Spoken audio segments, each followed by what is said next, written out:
اعوذ باللہ من الشیطان الرجیم بسم اللہ الرحمن الرحیم رب اشرح لی صدری ویسر لی امری واحلل عقدۃ من لسانی یفقہوا قولی رب زدنی علما وما توفیقی الا باللہ العلی العظیم وما ابرئ نفسی ان النفس لامارۃ بالسوء الا ما رحم ربی ان ربی غفور رحیم۔ 13واں پارہ حضرت یوسف علیہ السلام کا ذکر ہے۔ تو یوسف علیہ السلام نے یہ الفاظ فرمائے، بعد کے نزدیک یہ الفاظ یوسف علیہ السلام نے فرمائے، وما ابرئ نفسی ان النفس لامارۃ بالسوء۔ نفس امارہ خواہش کرنے والا ہوتا ہے۔ نفس امارہ کا مطلب خواہش کرنے والا نفس کسی برائی کی۔ یوسف علیہ السلام فرماتے ہیں کہ میں اپنے نفس کو بری نہیں کرتا، نفس تو خواہش کرتا ہے برائی کی، الا ما رحم ربی، مگر جس پر رحم کرے میرا رب، ان ربی غفور رحیم، بے شک میرا رب بخشنے والا رحم کرنے والا ہے۔ بعض کہتے ہیں کہ یہ الفاظ زلیخا نے کہے تھے، واللہ عالم، کیونکہ حضرت یوسف علیہ السلام زلیخا جو تھی وہ پہلے بتوں کی پوجا کرتی تھی۔ مختلف روایتیں ہیں کہ وہ بعد میں مسلمان ہو گئی، لیکن بعض کہتے ہیں کہ یہ انہوں نے الفاظ فرمائے تھے، کہے تھے زلیخا نے۔ بعض کہتے ہیں کہ نہیں، یہ یوسف علیہ السلام نے فرمائے تھے، کیونکہ یوسف علیہ السلام کہہ سکتے تھے ان ربی غفور رحیم، بے شک میرا رب بخشنے والا رحم کرنے والا ہے۔ وقال المالک ائتونی، اور کہا بادشاہ نے لے آؤ اس کو۔ جب خواب جو ہے اس کی تعبیر بتائی یوسف علیہ السلام نے، تو اس بادشاہ نے کہا کہ لے آؤ اس کو میرے پاس، اتنا علم والا بچہ، اتنی اچھا قابل انسان کو تم لوگوں نے جیل میں رکھ دیا ہے، اس کو میرے پاس لاؤ، میں اس کو خالص کرتا ہوں واسطے اپنے نفس کے، یعنی میں اسے کوئی وزیر بناتا ہوں، مشیر بناتا ہوں، تو اس کو میرے پاس لے آؤ۔ فلما کلمہ، جب اس سے کلام کیا، کہا بے شک تو، انکا الیوم، آج کے دن، لدینا مکین امین، ہمارے سامنے ٹھہرنے والا امین ہے۔ تو بادشاہ نے پھر کہا کہ آپ اتنے بڑے قابل انسان ہیں تو آپ ہمارے نزدیک بہت مرتبے والے۔ پھر یوسف علیہ السلام نے فرمایا کہ پھر مجھے زمین کے خزانوں پر کر دو، کیونکہ جو آپ نے خوابوں کی تعبیر فرمائی تھی، خواب کی، تو آپ نے پھر فرمایا کہ میں جو غلہ ہوگا اس کو سنبھالوں گا، تو قحط جب آئے گا تو پھر میں اس کو سنبھالوں گا، تو مجھے زمین کے خزانوں پر کر دو کہ میں اس غلے کو سنبھالوں۔ اور اسی طرح ہمیں ٹھکانہ دیا واسطے یوسف علیہ السلام کے بیچ زمین کے۔ یہ عیسائیوں نے، یہودیوں نے نبی صلی اللہ علیہ وسلم سے گزارش کی تھی کہ آپ ہمیں بتائیں کہ اگر یوسف علیہ السلام کنعان کے تھے تو انہوں نے مصر میں جا کر حکومت کیسے کی، اگر آپ اللہ کے سچے نبی ہیں تو بتا دیں۔ تو یہ پوری کی پوری صورت اللہ تعالیٰ نے نازل فرما دی کہ میرے پیارے محبوب ان سے یہ سنا دو کہ اس طرح اللہ تعالیٰ نے یوسف علیہ السلام کو جگہ دی مصر میں۔ تو اللہ تعالیٰ ایسے کر سکتا ہے، اللہ تعالیٰ کو کوئی مشکل ہے؟ یہ سارا معاملہ یوسف علیہ السلام کے ساتھ ہوا، تو پھر اللہ تعالیٰ نے یوسف علیہ السلام کو مصر میں جگہ دی۔ اور البتہ لأجر الآخرات خیر للذین آمنوا وکانوا یتقون۔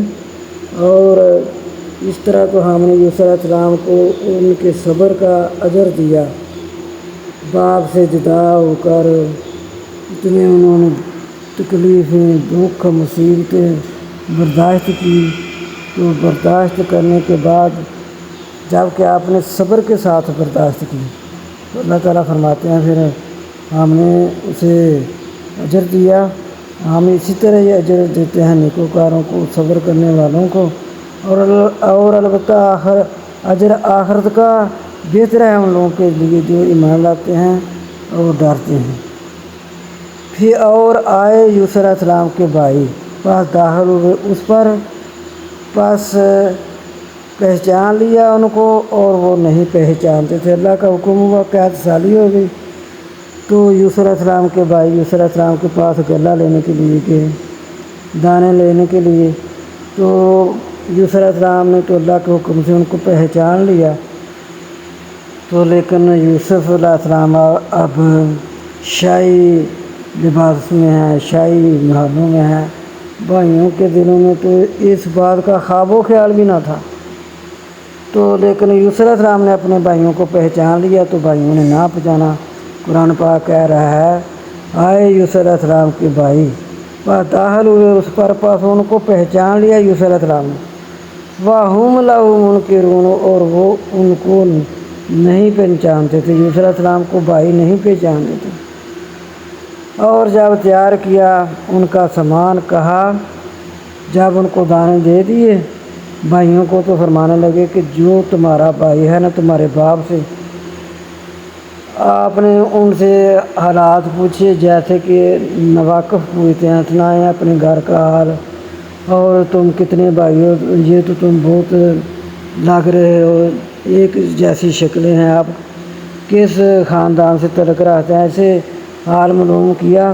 لیکن آپ کو تو پتہ تھا، تو بھائیوں کو تو نہیں پتہ تھا، تو پھر بھائیوں نے ساری بات کہی کہ اس طرح ہمارا ایک بھائی تھا، اس کو ہم لے کے جنگل میں سے کوئی درندہ کھا گیا، اور اس کا ایک بھائی ہے بنیامین جو ہمارے باپ کی طرف سے ہے، تو آپ فرمانے لگے اچھا پھر اس کو بھی ساتھ لینا، جب دوسری بار دانے لینے کے لیے آؤ گے تو بھائی کو ساتھ لے آؤ، تو پھر تمہیں اور اونٹ کا وزن دیا جائے گا زیادہ، جب اس کو ساتھ لے کر آؤ گے تو آپ اور میرے نزدیکی بھی ہو جاؤ گے، میرے قریبی ہو جاؤ گے، ضرور اس کو لانا۔ کہا انہوں نے جلدی ہم لائیں گے اس کو اپنے باپ سے، اور بے شک البتہ کرنے والے ہیں۔ قالوا سنراود عنہ اباہ وإنا لفاعلون، بھائی کہنے لگے ضرور لائیں گے۔ جب وہ پھر آئے بنیامین کو ساتھ لے کر، ان کے بھائی کا نام بنیامین تھا اور دوسرے بھائیوں کا نام کسی کا رویل، شمعون، یہودا، تو لاوی، اس طرح ان کے نام تھے۔ تو بعض کہتے ہیں راوی جو ہیں، رویل جو ہیں وہ بڑے بھائی ہیں، بعض کہتے ہیں رویل جو ہیں وہ بڑے بھائی تھے، تو لیکن بنیامین جو ہیں وہ یوسف علیہ السلام کے بعد پیدا ہوئے تھے، یوسف علیہ السلام کے وہ چھوٹے بھائی تھے بنیامین۔ تو بنیامین کو ساتھ لے کر جب آئے تو پھر انہوں نے بنیامین کو بھی پہچان لیا اللہ کے حکم سے، تو بنیامین کو اپنے پاس رکھنے کے لیے ایک تدبیر چلی، وہ بھی اللہ کے حکم سے۔ اللہ تعالیٰ نے فرمایا ابھی اپنے ان بھائیوں کو نہیں بتانا، لیکن بنیامین کو بتا دینا۔ یہ بہت ماشاءاللہ اگر تفصیل کے ساتھ بیان کیا جائے تو بہت ماشاءاللہ ٹائم لگتا ہے، تو بنیامین کو بتا دینا کہ میں تیرا بھائی ہوں، تو اس کو بنیامین کو اپنے پاس رکھنے کی یہ چال چلنا کہ جب ان کا سامان تیار کرو گے تو جو دانے لینے کے لیے یہ سامان لائے ہیں، پیسے لائے ہیں یا کوئی زیور لائے ہیں، واپس ان کی بوریوں میں رکھ دینا۔ یہ معاملہ پہلے ہوا تھا، ہاں۔ تو اب فرمایا کہ قالوا کہا اپنے نوجوان کے لیے کر دو ان کا سامان تیار۔ جب ان کا تیار کیا نا سامان،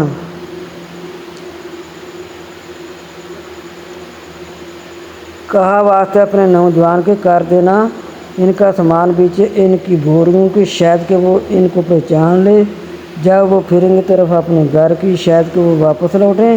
پس جب لوٹے طرف اپنے باپ کی، کہا انہوں نے اے باپ ہمارے، ہم سے منع کیا گیا ہے معاف، پس بھیج ہمارے ساتھ ہمارا بھائی، ہم معاف لائیں گے اور بے شک واسطے اس کے حفاظت کرنے والے ہیں۔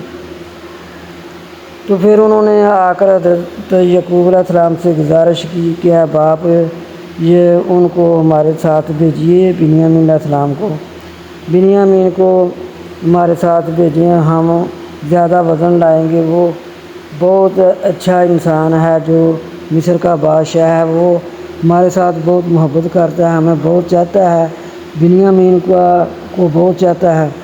تو حضرت یعقوب علیہ السلام فرمانے لگے کہ تم نے پہلے بھی اس طرح کیا، مجھ سے میرا بیٹا یوسف لے گئے، وہ واپس نہیں آیا، تو اب بنیامین کو بھی لے جائیں گے، چلو میں تمہارے ساتھ بھیج دیتا ہوں۔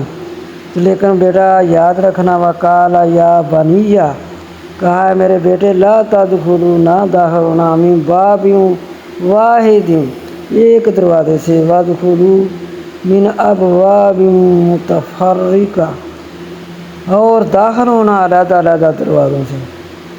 یہ 11 بھائی بہت خوبصورت تھے، نبی کی اولاد تھے اور ولی بھی تھے، بعد کے نزدیک ولی ہیں، نبی ہیں، تو بہت پیارے تھے، ایک جیسی ان کی شکلیں تھیں، بہت نوجوان تھے۔ تو باپ کے دل میں یہ وہم تھا کہ میرے بچوں کو نظر نہ لگ جائے، تو فرمانے لگے کہ نہ داخل ہونا ایک دروازے سے، وادخلوا من ابواب متفرقہ، اور داخل ہونا علیحدہ علیحدہ دروازے سے، یعنی دو بھائی ہو کر گزرنا، سارے اکٹھے ایک دروازے سے نہ گزرنا۔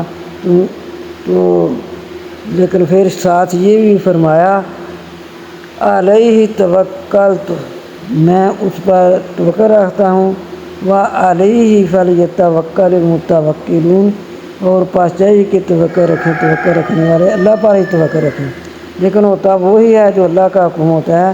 لیکن میں تمہیں کہتا ہوں کہ آپ نا ایک دروازے سے سارے کے سارے بھائی نہ گزرنا، علیحدہ علیحدہ دروازوں سے گزرنا۔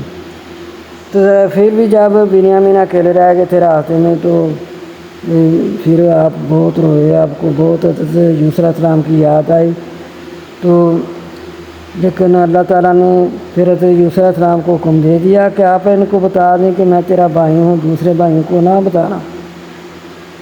تو ان کو اپنے پاس رکھنے کے لیے یہ تدبیر چلے کہ ایسا کرنا کہ جو پائی ہے جا لسکائی آتا، پیالہ ہے وہ بہت قیمتی تھا، بعض اس کو وہ دانے ماپنے والی پائی کہتے ہیں، بعض اسے پیالہ کہتے ہیں، پانی پینے والا بہت قیمتی پیالہ تھا، کہ ان کی بوری میں کر دینا، فی رحل اخیہ، اپنے بھائی کی بوری میں رکھ دینا۔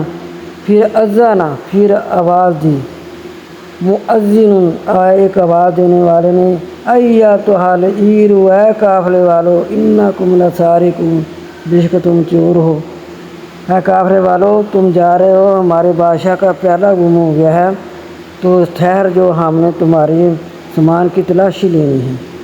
قالوا واقبلوا، کہا انہوں نے اور آگے بڑھے، علیہم، ان پر، ماذا تفقدون، کیا گم ہوا ہے؟ قالوا نفقد، کہنے لگے گم ہوا ہے پیالہ بادشاہ کا، جو کوئی لائے گا ہم ضامن ہیں کہ اسے زیادہ ماپ دیا جائے گا، ایک اونٹ کا بوجھ دیا جائے گا، کیونکہ کیا سالی تھی، تو اونٹ جتنا وزن اٹھاتا ہے اتنا ہم اسے دانے دیں گے اگر وہ پیالہ ہمیں مل جائے۔ تو قالوا تاللہ، سارے بچے کہنے لگے، سارے بھائی کہنے لگے اللہ کی قسم لقد علمتم البتہ تحقیق تم جانتے ہو ما جینا نہیں آئے ہم لنفسد تاکہ ہم فساد کریں فی الارض زمین میں وما کننا سارقین اور نہ ہم چور ہیں۔ بہت پریشان ہوئے، پھر انہوں نے تلاشی لینی شروع کی۔ تو سب سے پہلے تلاشی لی تو حضرت بنیامین علیہ السلام کی بوری سے وہ پیالہ نکل آیا۔ تو وہ کہنے لگے دیکھو یہ آپ کے بھائی نے چوری کی ہے، ہم نے تو اسے قید کرنا ہے۔ پہلے تو انہوں نے جب نکالا پیالہ تو کہنے لگے ہاں جی اگر اس نے چوری کی ہے، بھائی کہنے لگے کہ اس سے پہلے اس نے بھائی نے بھی چوری کی تھی۔ اللہ اکبر۔ یوسف علیہ السلام کو دل میں غصہ تو بہت آیا، لیکن فرمایا فَأَسَرَّهَا يُوسُفُ فِي نَفْسِهِ، وہ کہنے لگے قَالُوا إِنْ يَسْرِقَ، کہنے لگے اگر اس نے چوری کی ہے، بنیامین نے چوری کی ہے نا، فقد سرق اخون، پس تحقیق چوری کی تھی، لاہو اس کے بھائی نے من قبل، اس سے پہلے تو اس نے بھائی نے بھی چوری کی تھی۔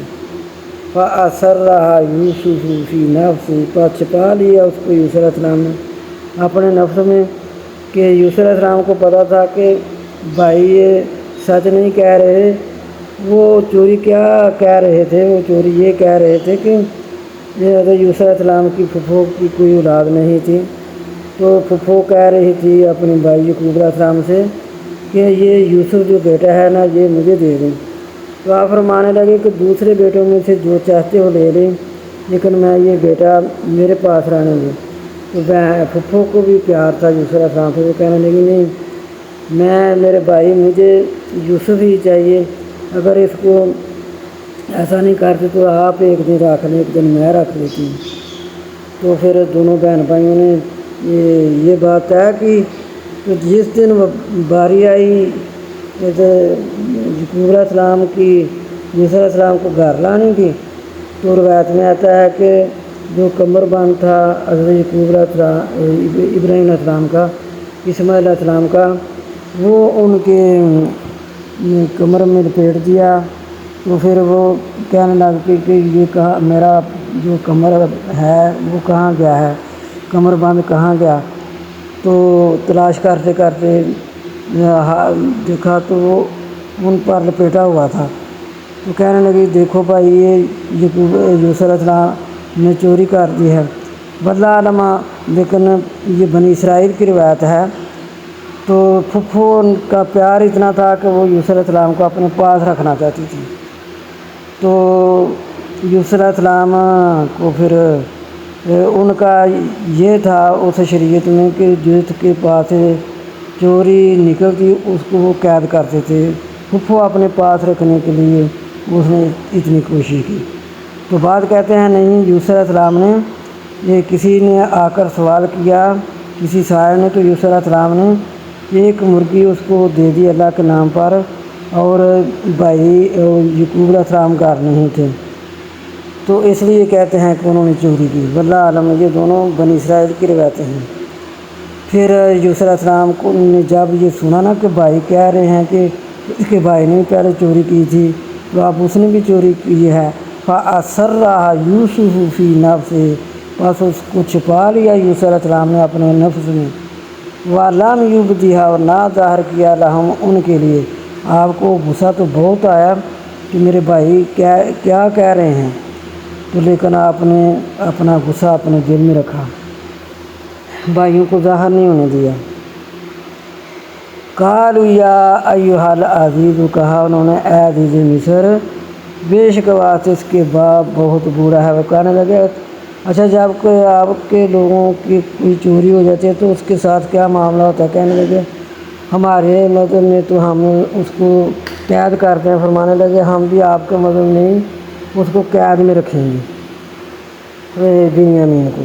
بھائی کہنے لگے کہ اس کا ہمارا باپ بہت بوڑھا ہے، شیخاً کبیراً، آباً شیخاً کبیراً، باپ بوڑھا بہت ہے، اس کی جگہ ہمارے ایک کو پکڑ لے۔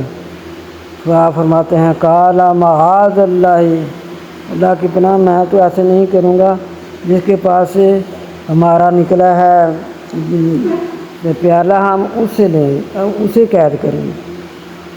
بھائیوں نے ہر ممکن کوشش کی کہ بنیامین کو ہم لے جائیں، بنیامین کو یہ چھوڑ دیں، لیکن فلم مستع اس کے پاس جب نا امید ہو گئے، مین ہو اس سے حالت نجیہ، پھر علیحدہ ہو کر مشورے کرنے لگے کہ ہمیں کیا کرنا چاہیے۔ ہم نے پہلے یوسف علیہ السلام کو ساتھ لائے، اس کو بھی واپس نہ لے کر گئے، اب بنیامین کو بھی نہ لے کر جائیں گے تو پھر ہمارے باپ کے دل میں کیا خیال آئے گا۔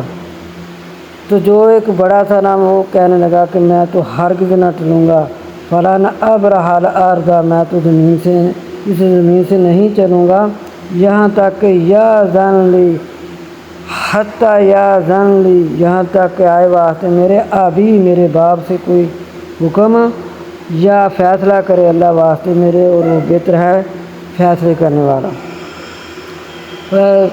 تو کہنے لگے لوٹو اپنے باپ کی طرف، پس کہو اے ہمارے باپ، بے شک چوری کی ہے تیرے بیٹے نے، جاؤ۔ دوسروں سے کہنے لگا کہ تم جاؤ، میں تو یہاں رہوں گا۔ بعض کہتے ہیں رویل رہے، بعض کہتے ہیں یہودا رہے، یہودا جو بھائی تھے ان کے، زیادہ روایت میں یہی آتا ہے کہ وہ بڑے تھے، وہ ادھر رہے۔ باقی سارے آ گئے ہیں۔ تو آ کر انہوں نے اپنے باپ سے کہا کہ اے باپ، یوسف نے چوری کی ہے، اگر آپ کو یقین نہیں آتا تو جو ہمارے ساتھ ہو بھی کافرے والے تھے ان سے پوچھ لیں۔ تو ہم نے کوئی ایسی چال نہیں چلی، لیکن آپ کے بیٹے بنیامین نے چوری کیا ہے تو وہ ادھر قید ہو گیا ہے، سارا ہی بات سنائی۔ تو یعقوب علیہ السلام فرماتے ہیں قال بل سولت لکم، بلکہ تیار کیا ہے تم نے یہ خود کام تیار کیا ہے، فصبر جمیل، پر صبر ہی اچھا ہے، عسیٰ اللہ ان یأتینی، ان قریب ہے اللہ یہ کہ لائے گا میرے پاس بہم ان جمیع تمام کو، ساتھ یہ بھی فرما دیا، ساتھ یہ فرمایا کہ اللہ مجھے اچھا صبر دے، صبر جمیل دے، ساتھ یہ فرمایا کہ اگر اللہ نے چاہا تو وہ سارے میرے پاس آئیں گے جمیع، انہ هو العلیم الحکیم، بے شک وہ جاننے والا حکمت والا ہے۔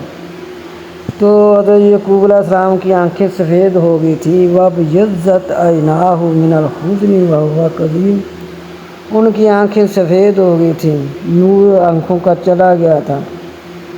تو بیٹے کہتے ہیں کہ باپ آپ بھی، آپ یوسف کا ذکر کرتے ہیں کہ وہ بھی آ جائے گا کہیں سے، وہ تو اتنے سال ہو گئے ہیں، کسی کے پاس ایک روایت میں آتا ہے 80 سال ہو گئے تھے، ایک روایت میں آتا ہے 40 سال ہو گئے، تو 40 سال ہو گئے تھے۔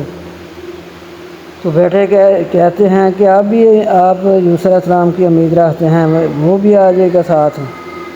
آپ فرماتے ہیں یا بنی یذہبوا فتحسسوا، میرے بیٹے جاؤ پس تلاش کرو یوسف علیہ السلام کو اور اس کے بھائی کو، اور نہیں نا امید ہوتے اللہ کی رحمت سے، بے شک نہیں نا امید ہوتے اللہ کی رحمت سے مگر قوم کافر۔ تم نا امید نہ ہو، یوسف کو بھی تلاش کرو، اس کے بھائیوں کو بھی تلاش کرو، اللہ اکبر، اللہ کی مرضی ہے۔ اب نبی کے دل میں یہ بات آ رہی ہے تو اللہ کا حکم ہوا ہے، تو آپ نے فرما دیا جاؤ جا کر تلاش کرو۔ پاس جب داخل ہوئے اس پر کہا انہوں نے اے عزیز مصر، پہنچا ہم کو وَأَهْلَنَا الدُّرُّ، اور ہمارے گھر والوں کو بہت دکھ، جو آپ نے بنیامین کو قید رکھا ہے، ہمارے باپ کو، ہمارے گھر والوں کو، سب کو بہت دکھ پہنچا ہے۔ تو آپ ایسا کیجیے کہ ہمارے بھائی کو ہمارے ساتھ بھیج دیں، آپ صدقہ ہی کر دیں، آپ اتنے اچھے ہیں تو آپ ہمیں معاف بھی دیں اور ہمارے بھائی کو بھی چھوڑ دیں۔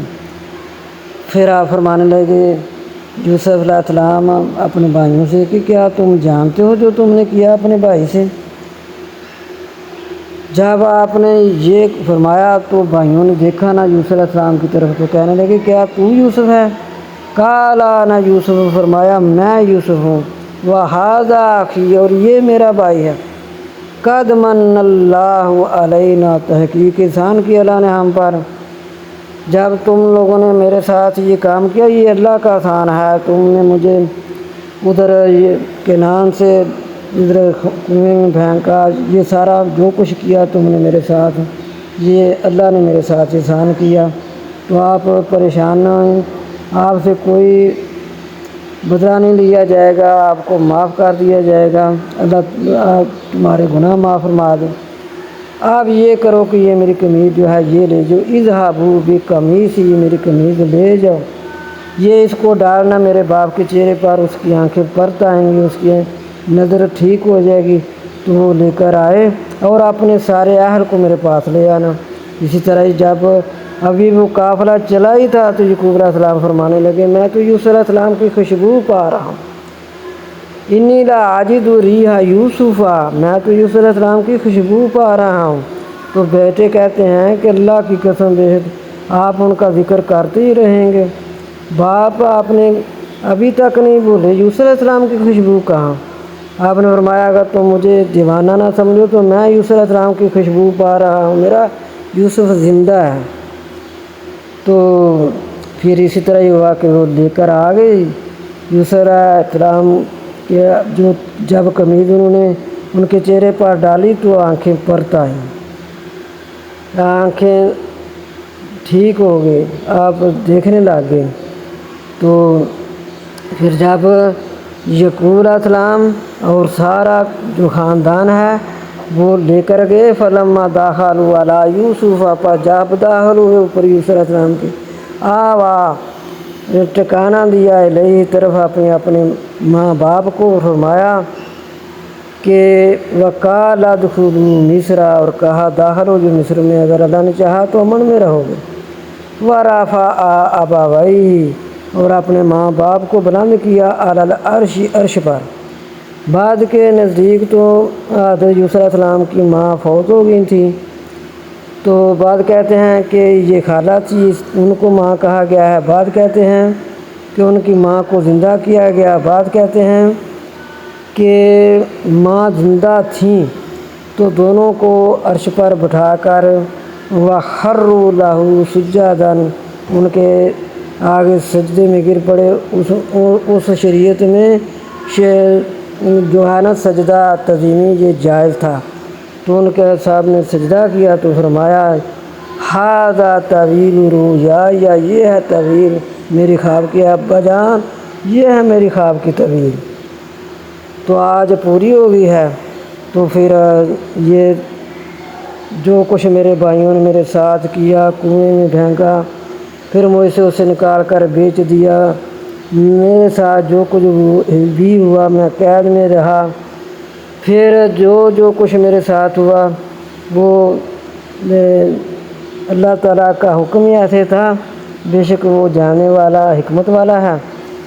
پھر آپ نے دعا فرمائی رب قد آتیتنی، اے رب تحقیق دی تو نے مجھ کو بادشاہی، اور سکھائی تو نے مجھ کو طویل باتوں کی، پیدا کرنے والا ہے آسمانوں اور زمین کا، انت ولی، تو ہی میرا دوست ہے دنیا میں، والآخرہ، اور آخرت میں، فوت کرنا مجھ کو مسلمانوں میں اور ملانا مجھ کو نیکوکاروں میں۔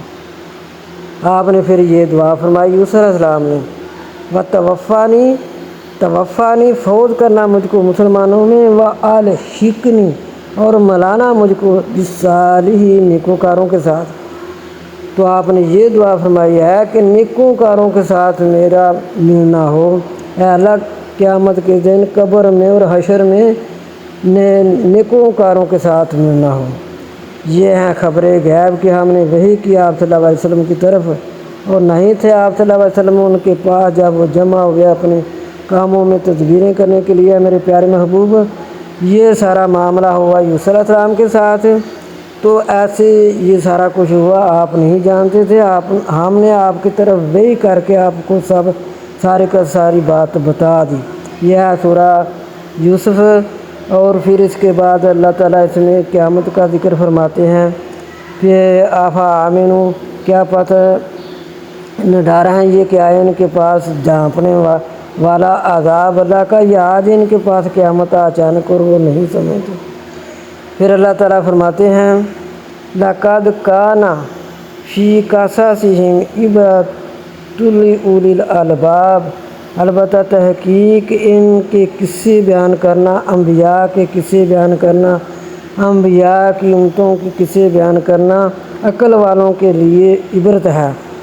نہیں ہے کوئی بات افطرا باندھی گئی، جو کچھ قرآن پاک میں ہے یہ سارے کا سارا اللہ کی بات ہے، اللہ کا کلام ہے۔ تو اللہ کا کلام سچا ہے اور تفصیل سے ہر ایک چیز بیان کر دی گئی ہے، اور جو اس میں کوئی کسی قسم کا افتراء نہیں ہے۔ قرآن پاک میں کوئی بات خود سے تیار نہیں کی گئی۔ حدیث یفترا ما کان حدیث یفترا، کوئی بھی بات افتراء نہیں باندھی گئی اور تفصیل سے بیان کر دی گئی ہے ہر ایک چیز، اور ہدایت ہے اور رحمت ہے واسطے قوم ایمان لانے والی کی۔ جو قوم ایمان لانے والی ہے ان کے لیے قرآن ہدایت ہے اور رحمت ہے۔ بسم اللہ الرحمن الرحیم، سورہ رعد۔ پھر اللہ تعالیٰ نے فرمایا کہ حروف مقطعات کے بعد اللہ نے فرمایا تلک آیات الکتاب، یہ آیتیں ہیں کتاب کی، اور وہی ذات پاک ہے جس نے اتارا آپ صلی اللہ علیہ وسلم کی طرف کتاب کو حق کے ساتھ، اور لیکن اکثر لوگ نہیں مان لاتے۔ اللہ تو وہ ذات پاک ہے، بلند کیا آسمانوں کو بغیر ستونوں کے۔ تم دیکھ رہے ہو اس کو، دیکھتے ہو کہ آسمان جو ہے بغیر ستونوں کے ہے۔ اتنا بڑا آسمان، اتنا بڑا آسمان جس کی نہ کوئی بلندیوں تک پہنچ سکتا ہے نہ، تو اللہ تعالیٰ فرما رہے ہیں کہ بغیر ستونوں کے میں آسمانوں کو، ایک آسمان نہیں 7 آسمان، رفع السماوات، بلند کیے آسمان، سماوات جمع ہے، یہ 7 آسمان بنائے ہیں بغیر آمادین، بغیر ستونوں کے، تراؤنہا، تم ان کو دیکھ رہے ہو، ثم استویٰ، پھر توجہ کی، علی العرش، عرش پر، وسخر الشمس، اور متحد کیا سورج کو اور چاند کو، کل یجری، ہر ایک چیز چلتی ہے واسطے متسم کرا کے تدبیریں کرتا ہے، کاموں کی تفصیل سے بیان کی نشانیاں، شاید کہ تم اپنے رب کی ملاقات پر یقین رکھو۔ پھر بھی اتنا اللہ تعالیٰ نے فرما دیا، اتنی کھول کھول کر باتیں بتا دیں کہ میں تو وہ اللہ ہوں، میں نے یہ کتاب بھیجی ہے، میں نے یہ کتاب بھیجی ہے۔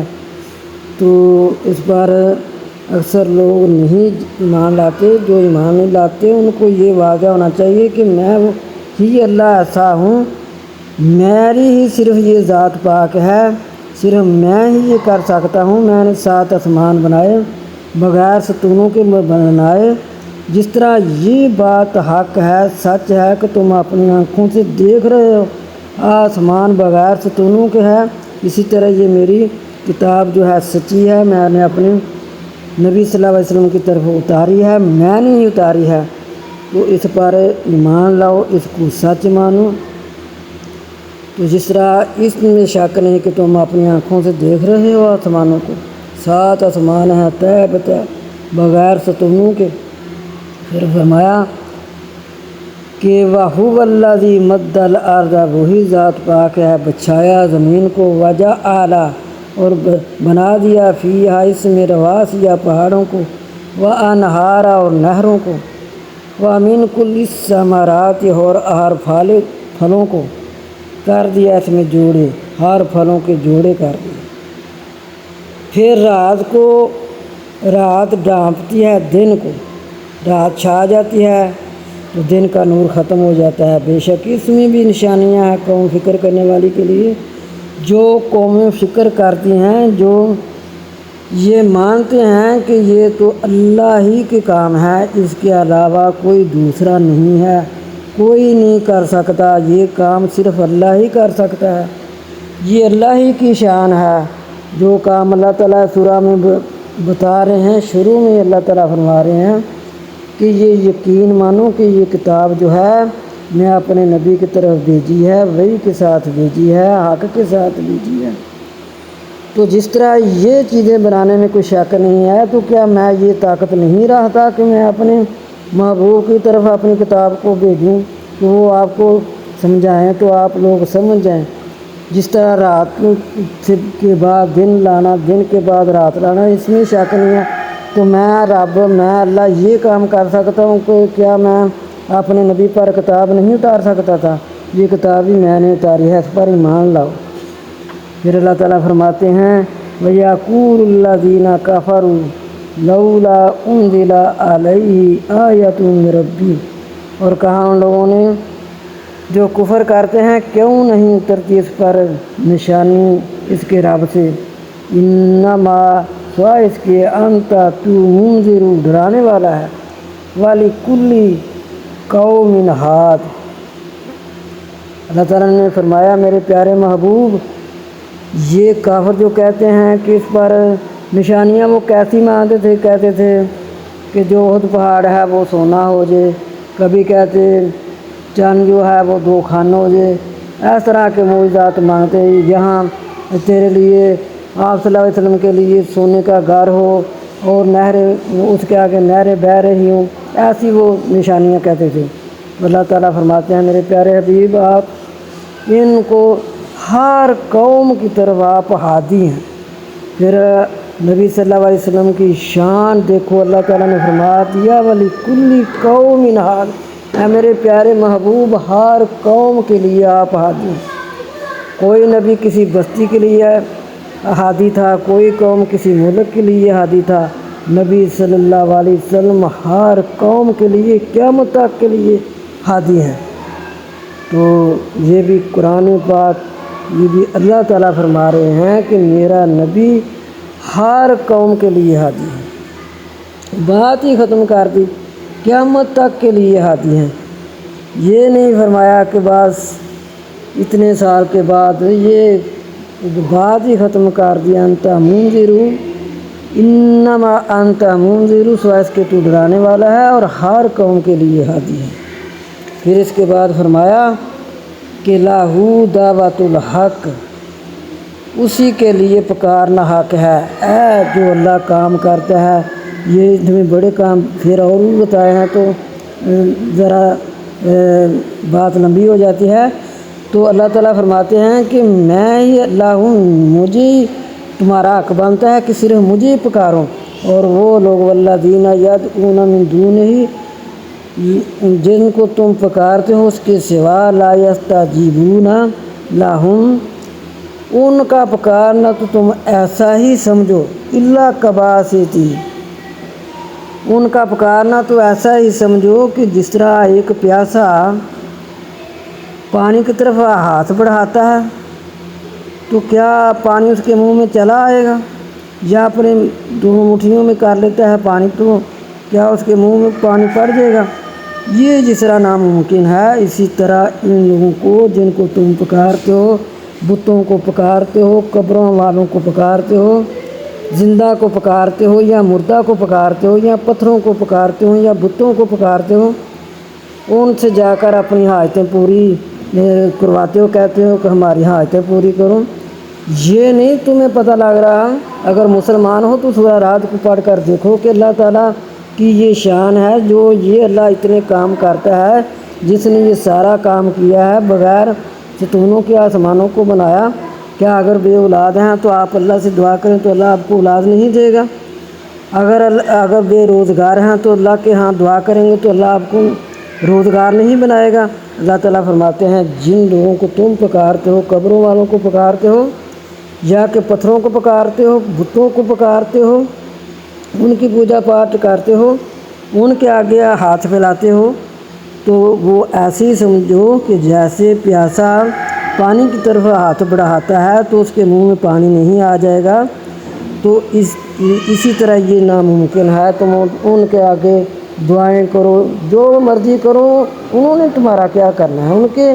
ان کو تو میں نے کھجور کی گٹھلی کے برابر بھی اختیار نہیں دیا، نہ کسی نبی کو، نہ کسی ولی کو، نہ کسی بت کو، کسی کو بھی اللہ تعالیٰ نے کھجور کی گٹھلی کے برابر بھی اپنی بادشاہت میں کسی کو اختیار نہیں دیا۔ تو اللہ تعالیٰ فرماتے ہیں ان کو نہ پکارا کرو، مجھے پکارو، مجھ سے مانگو، میں دوں گا، میں ہی مالک ہوں، میں ہی رازق ہوں، میں ہی خالق ہوں۔ پھر فرمایا اللہ تعالیٰ نے سورہ رات میں کہ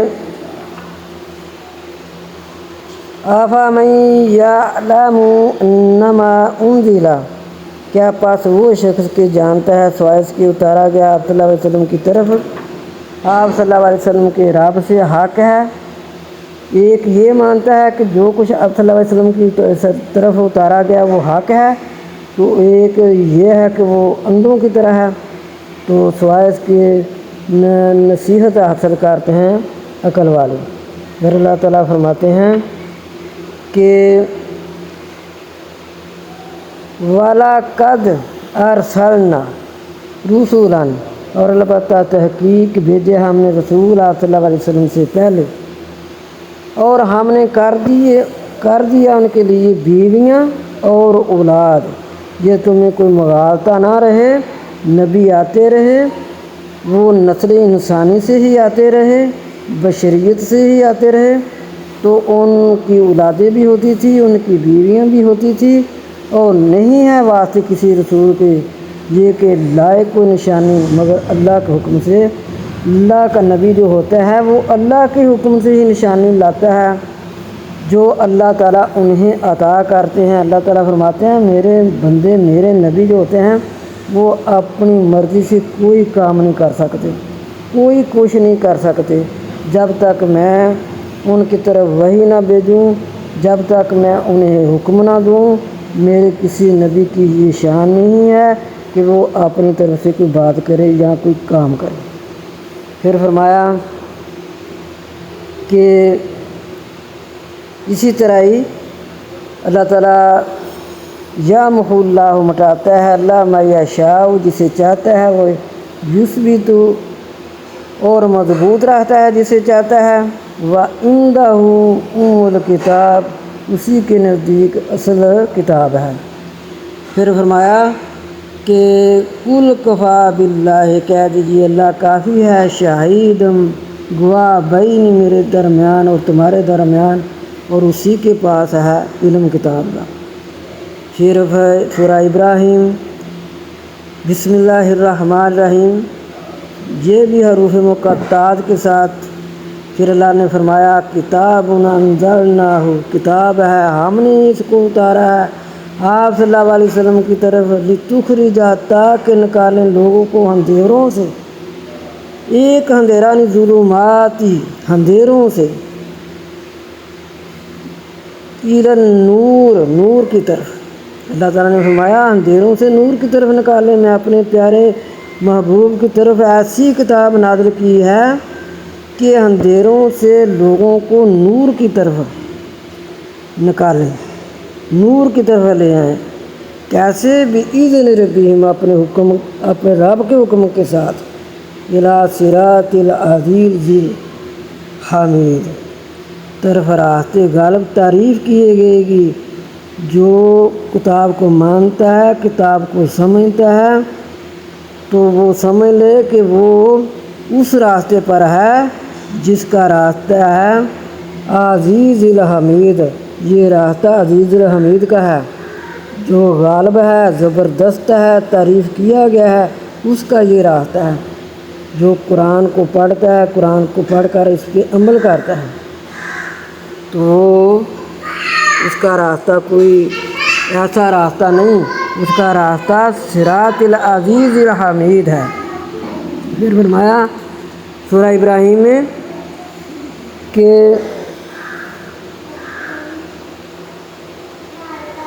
اللہ تعالیٰ فرما رہے ہیں قالت لهم رسلهم ان نحن الا بشر مثلکم، جب بھی ہم نے اپنے پیغمبروں کو بھیجا، اپنے رسولوں کو ان میں بھیجا، تو کہ ہمارے رسول یہی کہتے تھے ہم بھی تمہاری طرح انسان ہیں، اور لیکن فرق کس بات کا ہے کہ یمن علی من یشاء من عباد، اللہ تعالیٰ نے ہم پر احسان کیا ہے، اللہ تعالیٰ کے ہم ہماری طرف پیغام آتے ہیں۔ اللہ تعالیٰ نے ہمیں نسل انسانی سے پیدا کیا ہے، ہم انسان ہیں، الا بشر مثلکم، تمہاری طرح۔ فرق یہ ہے کہ اللہ تعالیٰ نے ہم پر وحی بھیجی ہے، ہمیں چن لیا ہے تم میں سے، ہم برگزیدہ ہیں، ہمیں تم پر فضیلت دی گئی ہے، ہم اللہ کے نبی ہیں، ہم نے اللہ کے پیغام تم لوگوں کو پہنچانے ہیں، ہمیں فقیت حاصل ہے تم لوگوں پر۔ یہی نہیں کہا کہ صرف تمہاری طرح انسان ہے۔ یہ جو کہتا ہے کوئی بھی نہیں کہہ سکتا، جو قرآن پاک کو پڑھتا ہے، جو قرآن کو اللہ کی کتاب مانتا ہے، وہ نبیوں کے بارے میں ایسا نہیں کہتا۔ یہ لوگ جھوٹ کہتے ہیں، فلاں کہتا ہے کہ وہ نبیوں کو اپنی طرح مانتے ہیں۔ نہیں، نبی کو اللہ تعالیٰ فرماتے ہیں کہ میرے نبیوں، ان سے کہو کہ ہم بھی نسل انسانی سے ہیں۔ یہ صرف کہنے کا ہے کہ وہ نسل انسانی سے ہیں، لیکن پھر اللہ تعالیٰ نے ان کو فقیت دی ہے، ان کو درجے دیے ہیں، وہ نبی ہیں۔ نبی اور عام انسان کا تو کوئی مقابلہ نہیں ہے نا، یہ تو ایک عام انسان ہے، وہ اللہ تعالیٰ کے برگزیدہ نبی ہیں، اللہ تعالیٰ کے چنے ہوئے ہیں، جن پر اللہ نے چاہا اپنی نبوت کو عطا کیا، ان کو نبوت عطا کی۔ کیا نبوت والا انسان اور عام انسان ایک جیسے ہیں؟ یہ تو اپنی سمجھنے کی بات ہے۔ تو پھر اللہ تعالیٰ نے فرمایا کہ جو لوگ میرے قرآن کو نہیں مانتے، قرآن کو نہیں سمجھتے، من ورائہ جہنم ویسقی من ماء صدید، ان کو جہنم میں داخل کیا جائے گا، ان کو پانی پلایا جائے گا کھولتا ہوا، جو یتجرعہ، ان کے گلوں میں اٹکے گا، ولا یکاد یسیغہ، نہ قریب ہوگا کہ ان کے گلے سے اتر جائے، نہ ان کو موت آئے گی۔ پانی بھی استغفر اللہ استغفر اللہ گلوں میں اٹکے گا تو موت بھی نہ آئے گی۔ ایک تو ہوتا ہے اللہ تعالیٰ معاف فرمائے، ہم ادھر دنیا پر ہیں، چوٹ لگی، سخت لگی، بندہ ختم ہو گیا، کسی نے کسی کو آگ لگا دی یا خود آگ لگ گئی تو جل کر ختم ہو گیا، لیکن اتنا کھولتا ہوا پانی نہ گلے سے نیچے اترے گا تو پھر موت بھی نہ آئے گی۔ تو اللہ تعالیٰ فرما رہے ہیں کہ میرے اس ڈرانے سے ڈر جاؤ۔ پھر اللہ تعالیٰ اسی سورہ میں فرماتے ہیں کہ اللہ تعالیٰ نے وَإِذْ قَالَ إِبْرَاهِيمُ رَبِّ اجْعَلْ هَٰذَا الْبَلَدَ، جب کہا ابراہیم علیہ السلام نے رب کر اس شہر کو امن والا اور بچا مجھ کو، وَجُنُوبْنِي وَبَنِیَّ، ہمیں اپنی بنیاد اپنا سمجھنا چاہیے کہ ہم جس دین کی پیروی کر رہے ہیں وہ تو اس کی بنیاد ہی ہے۔ یا فرما رہے ہیں وَجُنُوبْنِی وَبَنِیَّ، اے اللہ بچا مجھ کو اور میرے بیٹوں کو کہ ہمیں بتوں کی پوجا سے بچا۔ تو یہ ابراہیم علیہ السلام نے دعا کی خانہ کعبہ کو بنا کر۔ تو اس بات کا خیال ہونا چاہیے، ہم اولاد آدم ہیں تو پھر اتنا بھی ہمیں سمجھ نہیں آ رہی۔ یہ تو ہندو بھی دعویٰ کرتے ہیں کہ کعبہ یہ ہمارا ہے، ادھر حضرت آدم علیہ السلام رہے، وہ ہم بھی انہیں سے ہیں، تو پھر انہیں نے تو یہ بناتے ہوئے بنا کر اسی وقت فرما دیا وَجُنُوبْنِی وَبَنِیَّ، اللہ مجھے اور میرے بیٹوں کو بتوں کی عبادت سے بچا۔ تو پھر ہمیں چاہیے صرف ایک اللہ ہی کی عبادت کریں۔ پھر آپ نے یہ بھی دعائیں کی، پھر اس کے بعد یہ دعا پڑھی، آپ نے فرمایا رب اجعلنی مقیم الصلاۃ ومن ذریتی، اے رب کر مجھ کو نماز کو قائم کرنے والا اور میری اولاد کو بھی، اے ہمارے رب، اور تو قبول کر دعا، اے ہمارے رب بخش دے میرے لیے اور میرے ماں باپ کے لیے اور مومنین کے لیے جس دن کے قائم ہوگا حساب۔ اتنی بڑی دعا، اسی لیے تو مفسرین نے اس دعا کو نماز میں فرمایا کہ پڑھا کریں اور بھی بہت ساری دعائیں ہیں جو نبی صلی اللہ علیہ وسلم نے فرمائی ہیں، اور بہت دعائیں بھی پڑھ سکتے ہیں اس کے ساتھ۔ اگر کوئی اس کے بعد پڑھ لے تو بہت اچھا ہے، اگر نہیں تو پھر ربنا آتنا فی الدنیا حسنۃ وفی الآخرۃ حسنۃ وقنا عذاب النار۔ پھر آپ صلی اللہ علیہ وسلم یہ بھی فرماتے تھے واقنا عذاب القبرینہ، واقنا عذاب الحشرینہ، واقنا عذاب الفقرینہ، واقنا عذاب المیزان۔ بہت ساری دعائیں ہیں، جتنی چاہیں آپ پڑھ سکتے ہیں، رب جان کے بعد پڑھ سکتے ہیں، اس سے پہلے بھی پڑھ سکتے ہیں۔ تو لیکن بزرگان دین نے، علماء دین نے، علماء حق نے بہتر جانا کہ تم زیادہ نہیں پڑھ سکتے، اس میں اپنے لیے بھی دعا ہے، اپنی اولاد کے لیے بھی دعا ہے، پہلے اپنے لیے ہے، پھر اولاد کے لیے ہے، پھر اپنے والدین کے لیے ہے، پھر تمام مومنین کے لیے ہے۔ اس لیے یہ بہت اہم دعا ہے جو نماز میں پڑھی جاتی ہے۔ پھر اس میں اللہ تعالیٰ نے فرمایا جس دن یوم تبدل الارض غیر الارض والسماوات وبرزوا للہ الواحد القہار، جس دن بدلے گا زمین کو سوائے زمین کے اور آسمانوں کو۔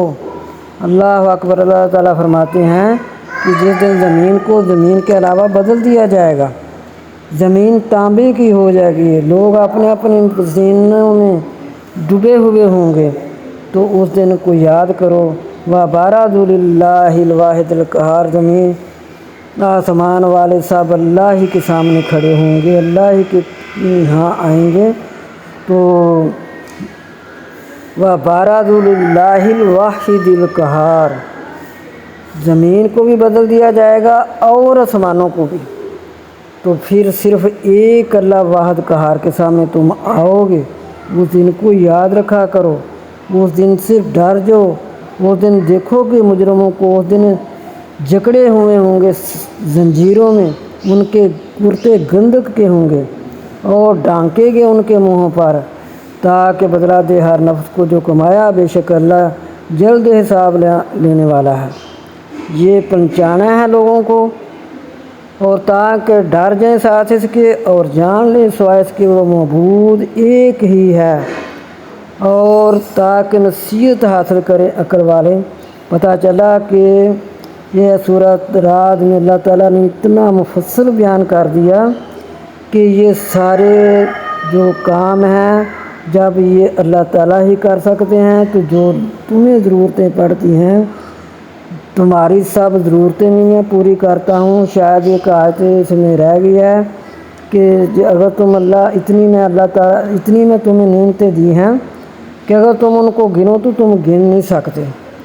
تو پھر اگر کوئی کیسے دل چاہتا ہے کہ جو ان گنت جس نے نعمتیں دی ہیں، پھر کوئی ضرورت پڑی ہے تو پھر ہم کہ کبھی قبروں والوں کے آگے ہاتھ پھیلا دیے، کبھی کسی قبر پر نظر مان لی، کبھی کسی بت پر نظر مان لی، تو پھر اس کا مطلب ہے کہ ہم نے قرآن کو سمجھا ہی نہیں ہے، ہم نے یہ فرق سمجھا ہی نہیں ہے۔ یہ کافروں اور مسلمانوں میں تو یہ فرق ہے، ہم نے صرف ایک اللہ کو پکارنا ہے، ایک اللہ سے ہی مانگنا ہے، ایک اللہ ہی حاجت روا ہے، ایک اللہ ہی مشکل کشا ہے، تو اس سے ہی مانگنا چاہیے۔ پھر اس کے آگے سورہ ہجر ہے، جس کو بھی حروف مقطعات کے ساتھ شروع کیا۔ اس میں پھر اللہ تعالیٰ نے فرمایا تِلْکَ آیاتُ الکتاب، یہ آیتیں ہیں کتاب کی، اور قرآن ظاہر کی، روشن مبین ظاہر کر کے، واضح کر کے تمہیں سمجھا دیا ہے۔ تمہیں سمجھ کیوں نہیں آ رہی؟ سمجھ آنی چاہیے۔ سورہ رعد کو اچھی طرح دیکھیں، پڑھیں، تو جب پڑھیں گے تو پتہ چلے گا کہ ضرور انسان یہ دل میں سوچے گا کہ ہمیں تو اللہ کے ساتھ ذرا بھی شرک نہیں کرنا چاہیے۔ اللہ تعالیٰ کو شرک جو ہے وہ نہیں پسند۔ اللہ تعالیٰ فرماتے ہیں کہ میں شرک کو معاف نہیں کرنا، میں چاہوں چوروں کو بخش دوں، زانیوں کو بخش دوں، شرابیوں کو بخش دوں، لیکن جس نے میرے ساتھ رائے کے دانے کے برابر بھی شرک کیا ہوگا میں اسے معاف نہیں کروں گا۔